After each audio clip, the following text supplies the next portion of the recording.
Record ही नहीं हुआ। चलिए शुरू हो गई रिकॉर्डिंग, राइट जी सर। अच्छा जी, 24 पे हम थे और ये वाला थोड़ा सा टेबल है जो आपको थोड़ा सा परेशान कर सकता है, ठीक है। अच्छा भाई मेरे, तो अब इसमें क्या मामला हो गया, the time table for buses from A to E calling at B C and D is given below, ठीक है। अब एक शेड्यूल, अब ये बहरहाल अपनी जगह बात है कि ये बसेस हैं ए बी सी और डी, या ये पॉइंट्स हैं, खैर बहरहाल इसकी झंझट में पड़ने की जरूरत हमें नहीं है, सही।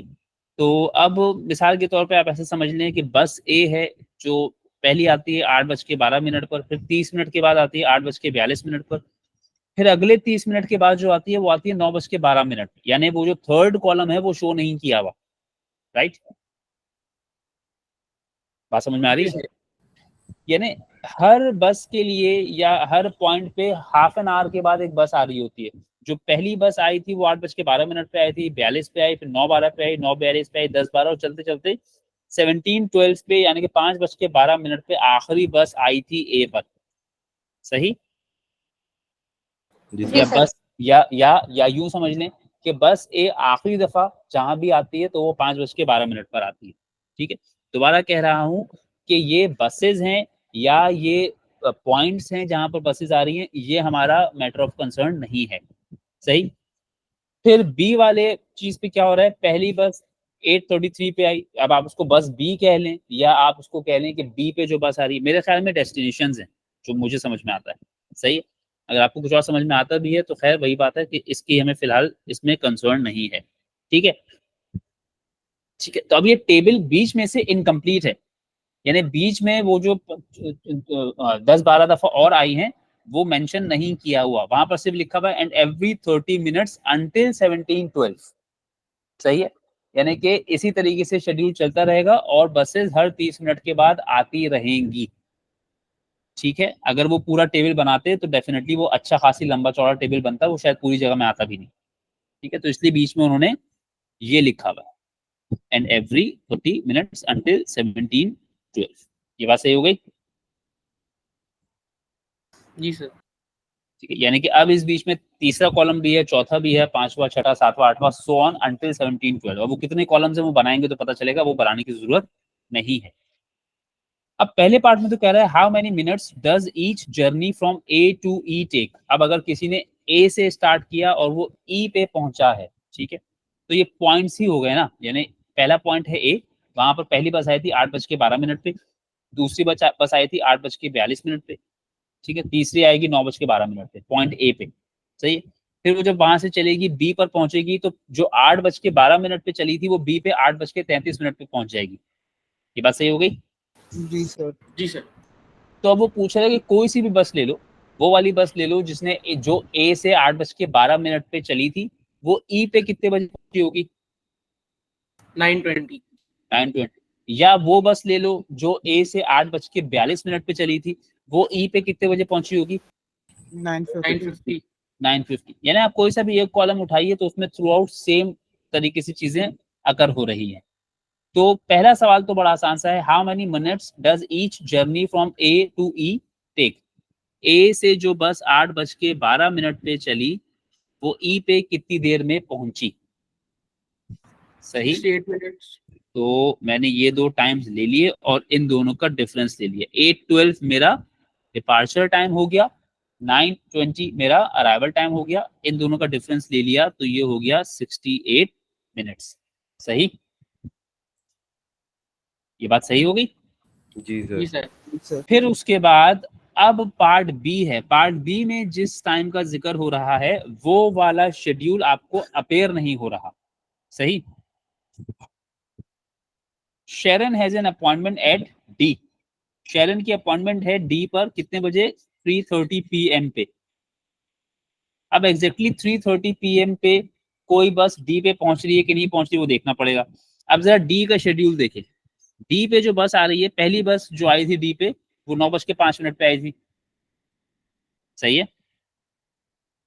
जी सर। दूसरी आई थी 9:35 पे। अब इसमें तीसरी नजर नहीं आ रही, मगर वो तीसरी जो है वो आई होगी तो कौन सी आई होगी? 10:05। 10:05। 10:05 पे। अब ऐसे ही करते करते अब अगर आप सब कुछ बनाएंगे तो बहुत टाइम लग जाएगा। आप सोचिए 3:30 के आसपास कौन सी बसेस आई, तो 3:30 के आसपास एक बस वो आई होगी जो 3:05 पे आई होगी। ये बात सही है? जी सर। जी सर।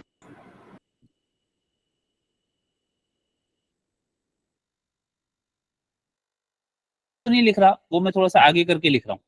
मैंने कहा जी डी पे एक बस पहुंची होगी 3:15 मतलब 15:05 पे, सही है, और एक बस पहुंची होगी 15:35 पे, 35। फिर एक बस पहुंची होगी 16:05 पे भी, उसकी जरूरत नहीं है, सही है ना?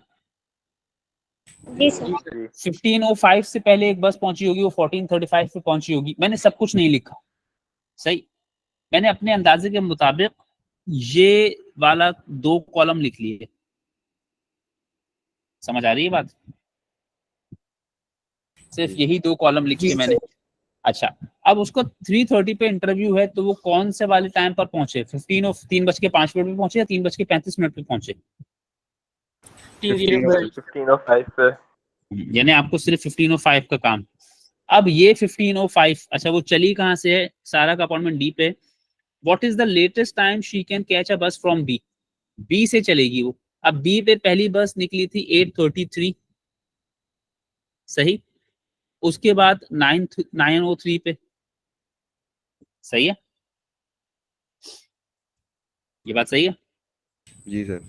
तो एक बस जो 3 के आसपास है वो 3:03 पे निकलेगी, और एक बस निकलेगी 2:33 पे,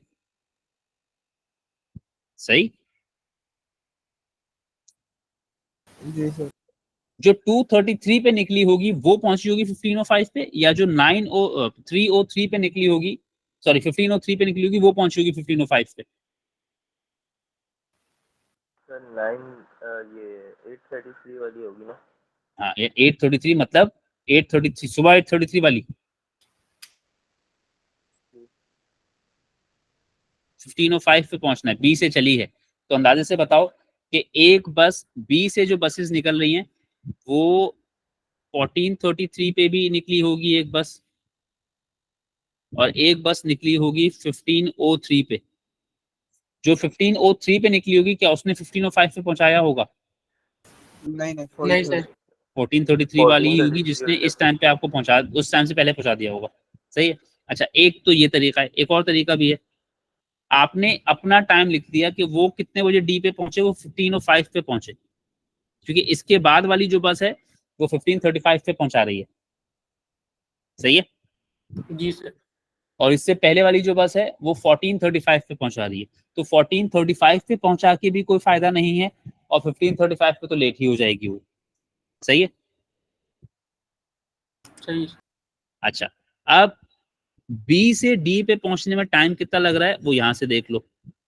बी से अगर वो 8:33 पे चल रही है और 9:05 पे पहुंच रही है, तो 32 मिनट्स लग रहा है उसको पहुंचने में, सही है। सही है सर। तो जो बस उसने पकड़ी होगी वो 15:05 पे पहुंचाएगी, तो यहाँ से 32 मिनट्स अर्ली निकली होगी ना, तो वो क्या रहा होगा 14:32 सॉरी 14:33। सर आप क्या, बाकी सब लोगों को आ रही है मेरी आवाज? बहुत कट रही है। जी सर आ रही। और वो आ रही है। वो राफिद आपके पास मसला है, सर मैं देखता बात समझ में आई? हूँ। जी सर। जी सर। बस ये काम था, पता नहीं इसमें तो क्या मुश्किल था, खैर बहरहाल हो जाता है कभी कभी। तो 14:33 पे वो बस लेगी, तो वो बस उसको 15:05 पे पहुंचा देगी, सही हो गया। जी। चलो फिर इसी को कंप्लीट कर देते हैं पहले आज, थोड़ा सा लेट हो गया। खैर, ये जो टॉपिक्स हैं शुरू के 12 टॉपिक्स, ये शुरू के 12 या शुरू के 15, आई एम नॉट श्योर, शुरू के 12 तो मुझे याद है।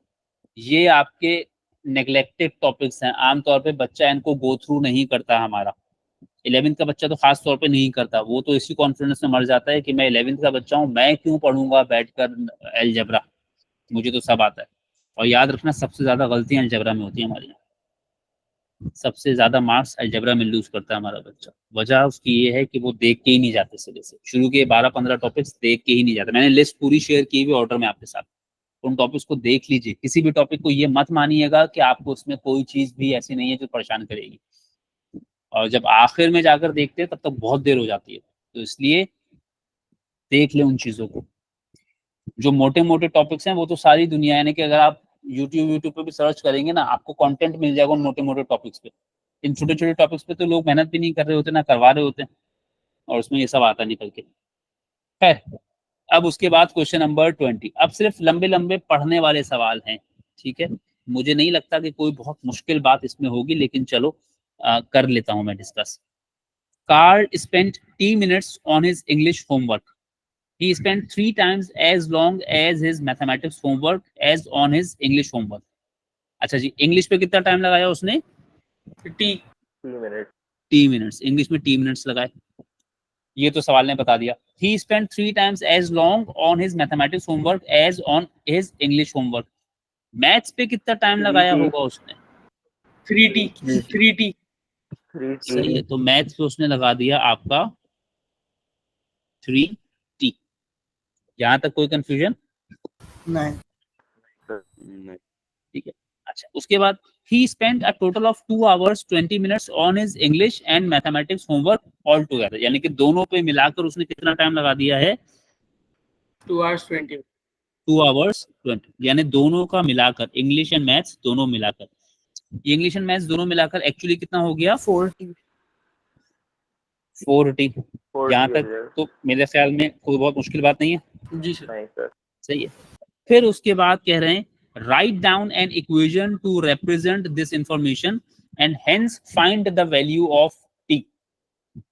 पहले तो एक इक्वेशन लिख दीजिए इस इंफॉर्मेशन को रिप्रेजेंट करने के लिए, और फिर जब वो इक्वेशन लिख देंगे तो उसको सॉल्व करके आंसर भी बता दें।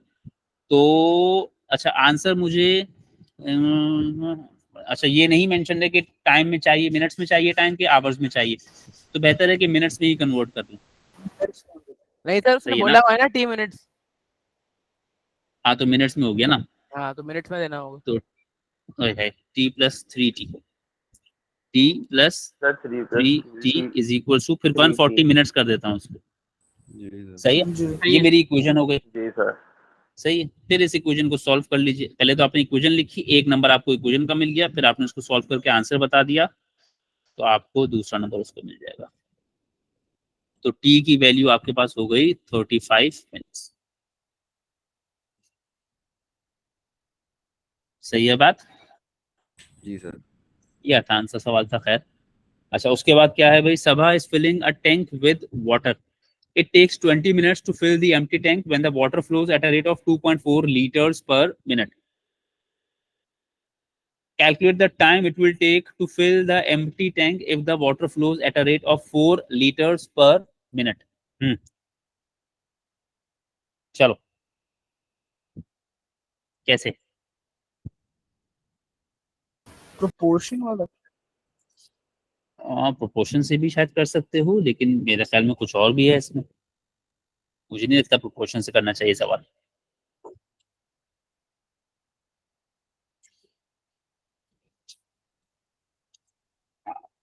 सोचें, बताएं जल्दी से कैसे करेंगे। अगर इस रेट पे पानी भरा जा रहा है तो कितनी देर में टैंक फुल हो जाएगा? इसके लिए पहले चाहिए क्या होगा?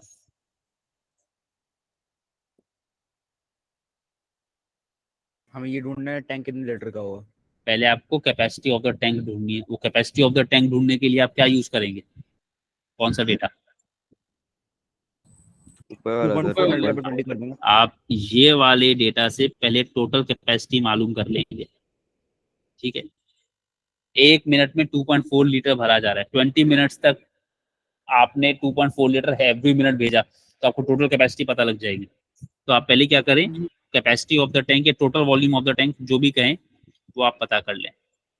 टोटल वॉल्यूम या कैपेसिटी ऑफ द टैंक, जो भी आप लिखें।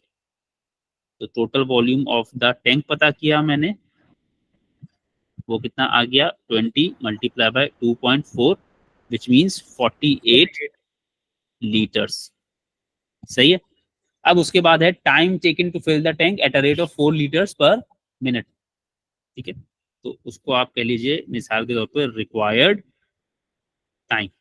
आपने क्या किया, टोटल वॉल्यूम डिवाइड बाय 4, तो वो कितना आ गया 12 क्या लीटर मिनट, मिनट्स तो 12 मिनट्स लग गए। अच्छा, ये चीजें आसान बड़ी होती हैं, लेकिन मसला ये होता है कि इनको किन स्टेप्स के साथ करना है, यहाँ फंस जाते हैं लोग जाकर। अब आप देखेंगे ना, आप कहेंगे बड़ा आसान सा, बस समझ में नहीं आ रहा कि करना कैसे, तो इसलिए प्रॉपर स्टेप्स भी जरा ट्राई किया करें, कोशिश किया करें, समझ में आ जाए। बाज़ औक़ात इसी में फंस जाते हैं लोग। Our film starts at 22:35 and finishes at 1:20. How long in hours and minutes does the film last? ये तो फिर आपका काम हो गया। सही है ना, कर लेंगे ये पार्ट तो। जी सर। जी जी फिर 23 क्या है, as a part of her training Samantha runs for 2 hours. For the first 1.5 hours she runs at an average speed of 10 kilometers per hour. ठीक है, अच्छा टोटल वो कितनी देर के लिए जो है वो रन कर रही है, 2 आवर्स टोटल टाइम। अच्छा, उसमें से पहले हिस्से में वो कितनी देर के लिए 1.5 आवर्स रन कर रही है, और किस स्पीड पे रन कर रही है, 10 किलोमीटर पर आवर पे रन कर रही है। सही है। जी सर। अच्छा, रिमेनिंग जो अपना उसका हाफ एन आवर है, उसमें उसने कितना रन किया है, 7 किलोमीटर रन किया है। सही, जी सर। यानी पहले वाले हिस्से में तुम्हें टाइम दिया हुआ है और स्पीड दी हुई। सही है, डिस्टेंस निकालने की। डिस्टेंस तुमको नहीं दिया हुआ, वो निकालना है नहीं निकालना वो मैं नहीं सोच रहा। फिर दूसरे वाले हिस्से में डिस्टेंस दिया हुआ है, टाइम दिया हुआ है, स्पीड नहीं दी हुई है। सही है, तो तुमको चाहिए क्या, तुमको चाहिए एवरेज स्पीड फॉर 2 आवर्स। अब इसके लिए वही बात है, total distance divide by total time. जी तो टोटल टाइम तो आपको पता है। यूसुफ, हाँ बेटा, हम ये कर सर, हो सकते हैं जाएगा। कि दूसरे हिस्से का सिर्फ स्पीड निकाल के दोनों को ऐड कर दें। नहीं नहीं नहीं नहीं, ऐसे नहीं करते, ऐसे नहीं करना। ये तो मैंने बताया भी था पिछले सवाल में कि ऐसे करते हैं लोग, ऐसे नहीं करना। टोटल डिस्टेंस आपका मिसाल के तौर पे हो जाएगा d1 प्लस d2। d1 मैंने पहले पार्ट को कह लिया, d2 दूसरे पार्ट को कह लिया, तो d2 तो पता है। सही है ना, जी सर। d1 नहीं पता, तो पहले इससे में इतनी इन्फॉर्मेशन है कि आप d1 ले आएंगे। जी सर। जब d1 ले आएंगे तो फिर आप उसमें डिस्टेंस में ऐड करेंगे, तो टोटल डिस्टेंस भी आपके पास आ जाएगा, हो जाएगा ना। जी सर। अच्छा, ये हम कर चुके। ये क्या है भाई, जरा देख लो। A plane leaves London on a flight to Dubai. अब ये वही है, कनेक्टिंग फ्लाइट वाला चक्कर है ये आपके लिए। सही है, देख लीजिएगा, मेरे हिसाब से ये मुश्किल नहीं होना चाहिए, देख लीजिएगा। लोग देखते नहीं है, सबसे बड़ा मसला ये है कि लोग देखते नहीं है। हालांकि मैं करके दिखा रहा हूँ कि देखिए इसमें डिफिकल्ट चीजें निकल आती हैं, लेकिन फिर भी लोगों को जो है ना वो सुकून नहीं आता। अच्छा, ये सब आप कर देंगे, ये सब आप कर लेंगे। ये टाइम टेम्परेचर के बाद हम क्या करेंगे? इसके बाद हम मनी पे जाएंगे। ठीक। अब इसके बाकी सवाल मैंने आपके लिए छोड़े, ये फिर बाकी आपको कंटिन्यू करना है।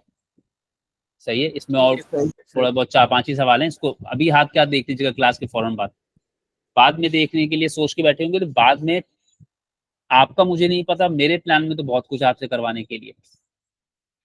अब वो जितने लोग मतलब, या अगर आपका अपना कोई प्लान है तो फिर एक अलग बात है, आपने अपना कुछ सोच के रखा है कि जी हम तो इस तरीके से करेंगे, तब एक अलग बात है।